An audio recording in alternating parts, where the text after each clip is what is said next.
Hello, everyone. I'm Charlie, and welcome back to another DraftKings DFS Slate breakdown. On our agenda this time, we have the Saturday EPL slate. It is a four-gamer. Man City leads the way in terms of odds at -140, followed by Ipswich at -110. Both, and of course Wolves at -105 too. All of these teams are not terribly mismatched, so I think you can really pick from anywhere. But the last, getting into projected lineups and set pieces for Southampton, it should be Mateus Fernandez and Manning split, I'd guess, in this lineup. If we see, like, I don't know, Sugawara, say, and like Walker Peters at left back or something, Fernandez potentially could have monopoly, although Dibbling could even split then. So a little bit lineup dependent for them. I think Fernandez is probably the only guy with a guaranteed share. And that's only because William Smallbone is out for this game, and he'd have priority over Fernandez, but we don't have to worry about that, like I said. And then for Wolves, it should be an 8 Nori and João Gomez split in this team. However, a name to watch out for is Pablo Sarabia if he starts. I imagine he'd have a monopoly if he'd start. There's a chance that he'd end up being the guy splitting with Gomez, but he will take something if he's in, and 8 Nori would take nothing. So that's just a rule of thumb to keep in mind.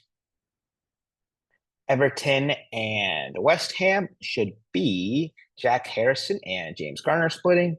For West Ham, it should be potentially a Cresswell monopoly in this team. They don't have Ward Prowse in the projected lineup, and he's usually the guy who splits. So once again, another thing to watch out for come lineups. Ipswich and Forest. Forest is almost like a Alanga monopoly these days. Anderson's role has kind of continued to dwindle as we've gone on the last couple of weeks, which really elevates Elanga's spot here. Although he could still see Anderson maybe take a couple or potentially even a whole side. But like I said, Elanga continues to kind of have his role growing in this team. And then for Ipswich, it should be Leif Davis and Calvin Phillips splitting, I want to say. One name to watch out for is Ben Johnson, since he's taken quite a few sets lately. That Clark as well. And then Enciso, of course, if he starts, would be the one to split with Davis. So yeah, a couple names to watch out for there as well. And then Man City Brighton should be a Marmouche and Savinho split, I want to say, in this team. It's interesting. They don't have Phil Foden in projected. And of course, De Bruyne just seems to be pretty phased out, but he'd take over Marmouche if he's in. And if Foden is in, it'd probably be a split with Marmouche, and then Savinho would be the guy without set pieces. Brighton should be potentially Ayari and Minte splitting, potentially Minte and Estupinian, maybe Minte Monopoly, maybe Estupinian Monopoly. They're kind of a mess. It'll be some combo, I'd say, of those three guys. And then you've also got guys like Garuda and Matt O'Reilly who could, I think Matt O'Reilly's injured, but like Garuda could end up playing. He'd potentially have a share. So they're just a little bit messy. Pricing. Holland is the big name at 11K. This feels kind of pricey to me, considering the matchup isn't that lopsided. He's been semi-cold. Like, he needs probably two goal contributions, I'd say, to pay off that price 11K. And he's only done that once in his last good almost 10 games. So I don't love him as a cash play because of that. I will still have a share in GPP for sure. And I wouldn't fault anyone for playing a Holland even in cash. You just have to know what you're getting, which is just a completely goal contribution reliant player. After him, there's like a Jared Bowen, who I think is a little bit pricey considering he doesn't really have set pieces anymore. Elanga, who I think can be super tempting considering they're playing Ipswich. And a guy who's just been super solid typically had that kind of off game against Arsenal, but he's playing Ipswich now, not Arsenal. So I expect him to have more similarly to these games in Southampton, Wolves, Everton, where he had a ton of floor, a ton of crosses, and can definitely get involved in goal contributions as well. After him, Doku, a little pricey to me. Minte, same thing. Savinho. I could be tempted by a Savinho only if Foden isn't playing. Otherwise, I'm going Marmouche here more likely than not, just because 8K is a very fair price for him. I like him a little bit more in this number 10 role than as a lone striker. I think it's more involved in the build-up play, which leads to a little bit more floor typically. The slight concern with him is that he typically is like a 75-minute player, which I'm slightly scared of. But with this match against Brighton for this price range, I still love him here, despite him being quite a bit more than he's typically been. Like he was like a mega lock at 6K at 8,200. I still think he's a very good play. Just not quite the same bargain player he was before. Still, I'd say 8K is very fairly priced. Other guys I'd consider in cash, like Jack Harrison, 6,200. He's been super in good form, Harrison. With these sets, like he kind of reminds me a little bit of like your prime Dwight McNeil, maybe not quite the same crossing floor, but he gets his fair share. And if he just adds goal contributions like that, finally got his first goal contribution of the season last game, like this could be just a super smash spot for him, especially against a West Ham team who are kind of nothing to write home about. Below that, at forward guys, I consider not a ton, frankly. These Ipswich guys are probably your best bet, like Omari Hutchinson, Liam Delap, Jean. Those are the kind of guys I get to if looking for a punt forward. Midfielders. Kevin De Bruyne probably won't play. I won't worry about him too much. Foden could play. 9,600 feels not awful, but he's just looked off for a while now, Phil Foden. Hasn't got a goal contribution in like 2 months, almost 3 months. So I think he's fine, just not in a great spot right now. And 9,600 is kind of pricey. I prioritize like your Alangas or Marmoush over a Foden here, especially considering he's a midfielder. And I think there's some cheap mids that we will get to as we go down in these prices, like and Ciso, who if he starts, I'd be tempted by. I played him last game coming back from injury, which was a little bit risky, but he got there. He doesn't necessarily take a ton of crosses. He'll still have his set pieces, but he doesn't offer a ton in open play in that sense. But what he does do is he just shoots like a crazy man. If he has a chance at goal, he will take that shot. If he's going to keep passes too, like he's just a high upside play, frankly, if nothing else. And he gets a pretty decent amount of floor as a result of that, just because he's going for goal a lot. He's trying to score whenever he gets the ball, which just leads to DraftKings points, whether he puts that in the net or just racks up those shots. So I live in Ciso here if he plays. Sarabia, if he starts, I think would be super tempting considering they're playing Southampton, who just really suck, frankly. Mateus Fernandez with no small bone, I think can be tempting. The good thing about him is he's just a safe 90 minutes. He's basically their whole midfield. Like he will go 90 if he starts unless he gets injured, frankly. There's no ifs or buts about it. And he's done pretty okay despite these tough matchups against Bournemouth, Brighton, Chelsea, Liverpool. He's dropped 5-4 without even taking, I think, a lot of those games too, since Smallbone started. And if you throw sets on top of a better matchup, I think he can really go back to being like a 10-point floor player, plus an ability to add goal contributions on top of that, especially if we see him with this lineup where there's like no true number 9. Fernandez probably ends up the farthest guy forward a lot of the time, which bodes well for definitely getting forward and getting goal contributions. And they're playing Wolves, who I'm not overly scared of, especially without Mateus Cunha. So Southampton may suck, but like Wolves aren't great either. So I'm definitely liking a Mateus Fernandez play here. Below him, it's like Ayari, kind of whatever. Lindstrom for someone like James Garner, I think could be tempting. He could be a high upside play. And then James Garner himself, who I think is fine.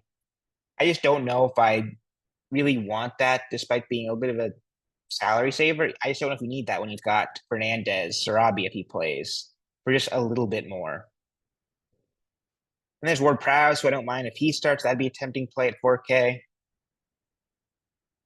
And then below him, if you're going for like absolute punts, like there's Groenbeck, who I don't think is awful at 3,200. That is another kind of upside play you could get here in this dumpster diving area. Defenders. Nico Williams, overpriced for me. Estupinian, I think it's a tough matchup. Townsend, I wouldn't mind if he starts. 8 Nori, I think is okay, but there's no Sarabia. If there is Sarabia, kind of just staying away from that, I'd say. He doesn't offer a ton of floor. Like you can for a 7 typically. This is with sets, by the way, against Everton at home.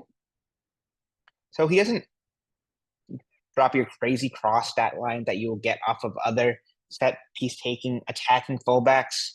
But he gets forward, like he does offer upside. And if there's this kind of lineup, I could see it as a pretty good play. And then after him, I'm loving Lee Davis here. He's shown like a bit of a renaissance here. He's pretty tough matches against Tottenham United, got there both times, was pretty solid against Crystal Palace. Like he's looking a lot better now than he has been like for the last like couple of months before these last few games. But if you look at like the beginning of the season, he was just an auto play at times. And on a slate here where there's not a ton of super attempting defender options, like I love Lee Davis here, especially with that matchup home against Nottingham Forest. Like Forest will probably win just because of the better team than Ipswich, but Forest are not a team that will dominate possession. They like to sit back, they like to play on the counterattack, and they will let Ipswich have the ball, which is good.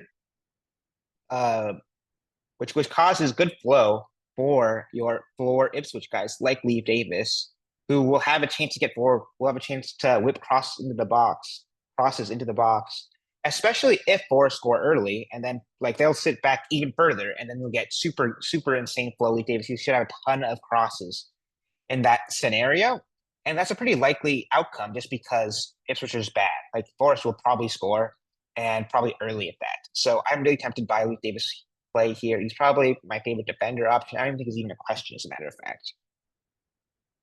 Then after him, I like kind of your cheaper set piece takers like Ryan Manning, like Cresswell, especially if there's no Ward Prowse, probably a Cresswell Monopoly. And I know he's a center back, but he can definitely get there just off of set pieces alone. Was not crazy against Newcastle, but he put up some solid numbers against Leicester. Was not even that bad against Arsenal. So it's just like a cheap punt set pieces taking defender who just offers set pieces, nothing else. I'd be tempted by Aaron Cresswell. Then, like I said, Manning. In this team, I'd like to see if he was like a wing back a little bit more, like there's an extra center back in here. I feel a little bit better for a Manning play just because he'd be a wing back. But even in the back four, I think he'd be pretty tempting here. He was okay against Liverpool. I don't want to say great, but it's Liverpool. Wolves, like I said, is a lot better matchup. He was super good against Chelsea. He had 4 points in 30 minutes. That's more than a point every 10, which is kind of what I kind of set as a baseline when I'm looking for my floor players.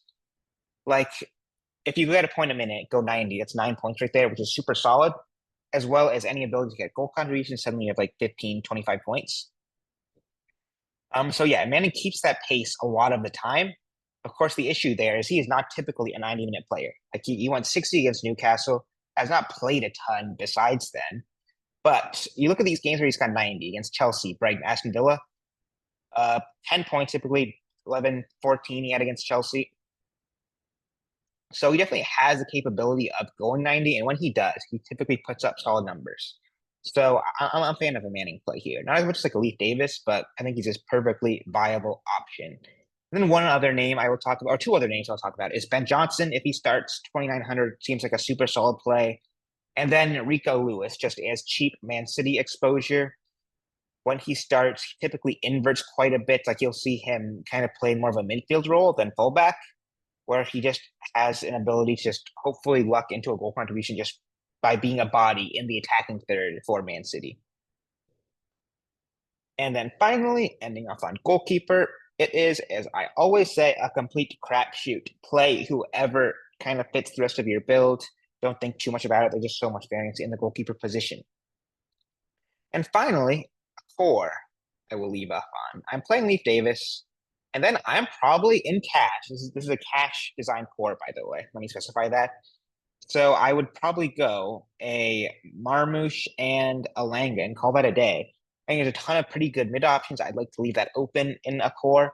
And I just want to target kind of those floory forwards just because I feel like I can find better value in the midfield position than I could in the forward spots. Like there is those Ipswich guys who I could see is kind of an option. I will have plenty of builds where I do that, where I'd maybe pay up at mid rather than double forward and then play an Ipswich guy. But for cash, I'd probably start with something like this for a build. And yeah, guys, as always, check out the FSI Discord, which can be accessed through the website linked below in the description of this YouTube video, where I provide cores and lineup notes, as well as answer questions for every slate that DraftKings has to offer, of which there are quite a few because it is just a Saturday where we just get a ton of slates where I just basically know life and just do cores and watch soccer all day. It's a good time. But yeah, guys, I will see you for the next video and peace.